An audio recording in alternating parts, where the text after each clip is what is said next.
Prisons are designed to keep people in, with thick concrete walls, security cameras, steel bars, and guards trained to detect any trick in the book. But sometimes the most brilliant escapes aren't made with explosives or tunnels.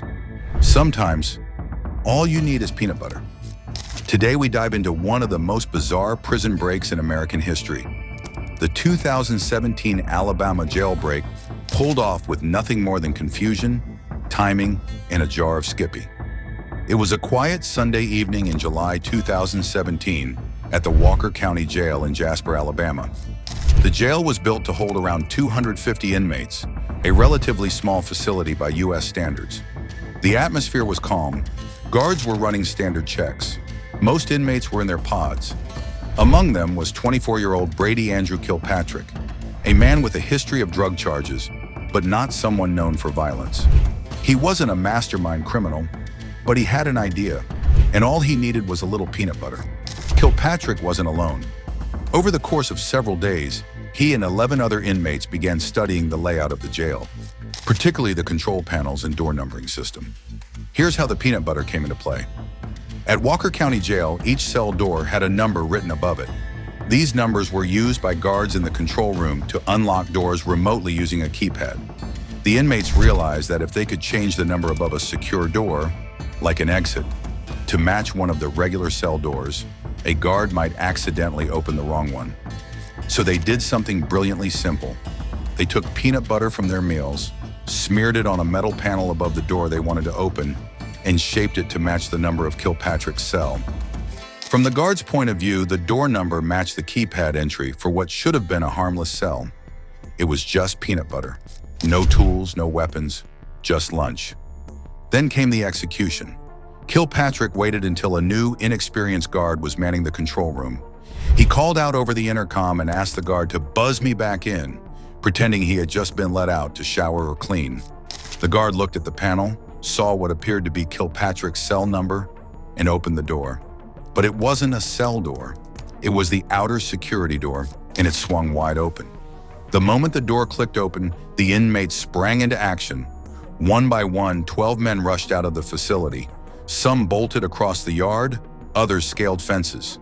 They had just minutes before someone would notice the breach, and they knew it. To make things harder for pursuers, they threw blankets over the razor wire, topping the final perimeter fence, and climbed over. A few got scraped and bloodied, but that didn't matter. They were out. By the time jail staff realized what had happened, the men were long gone, scattered across Jasper, Alabama, in every direction. The response was swift. Local police departments, sheriff's deputies, and even U.S. Marshals were called in.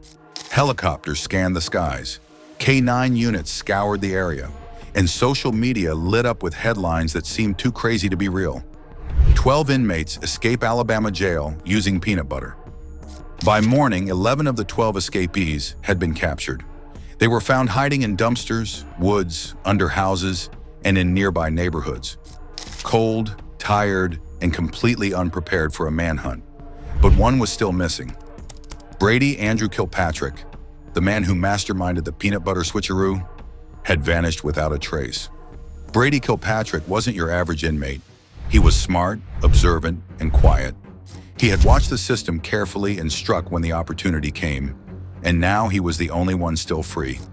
As authorities scrambled to track him down, they knew he had a head start.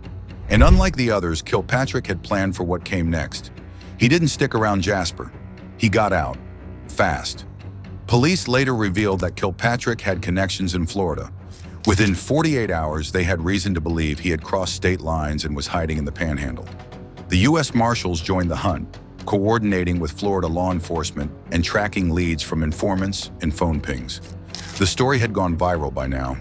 National news picked it up, and memes began circulating about the peanut butter escape artist.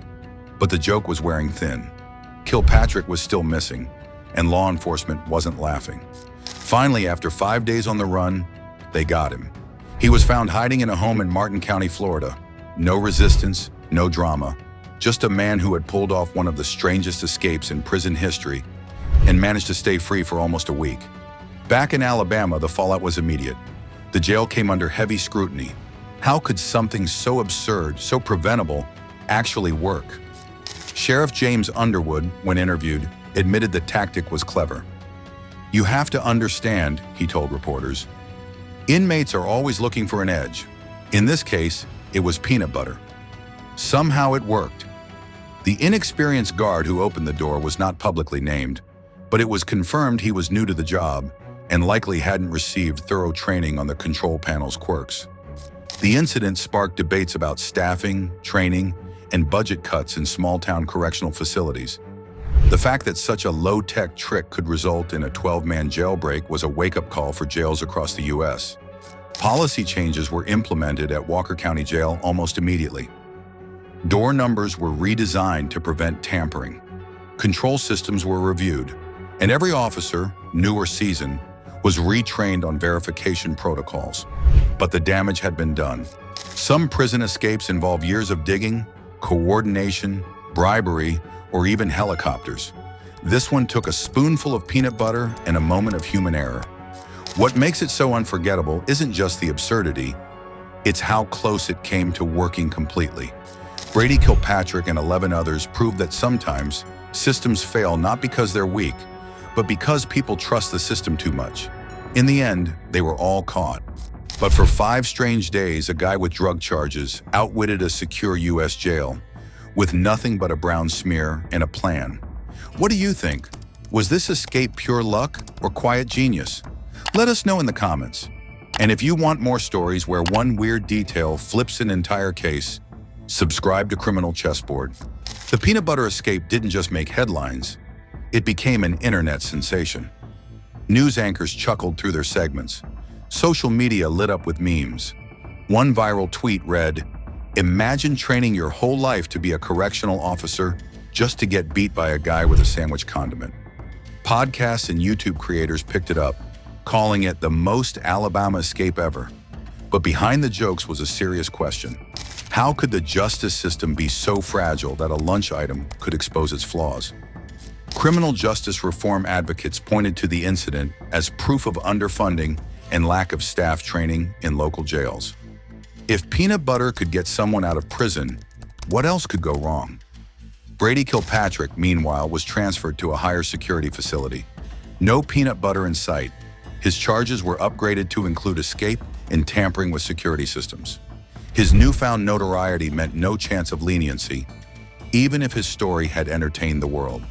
The defense tried to separate the pieces. In the end, the peanut butter escape wasn't just a quirky news story, it was a human story.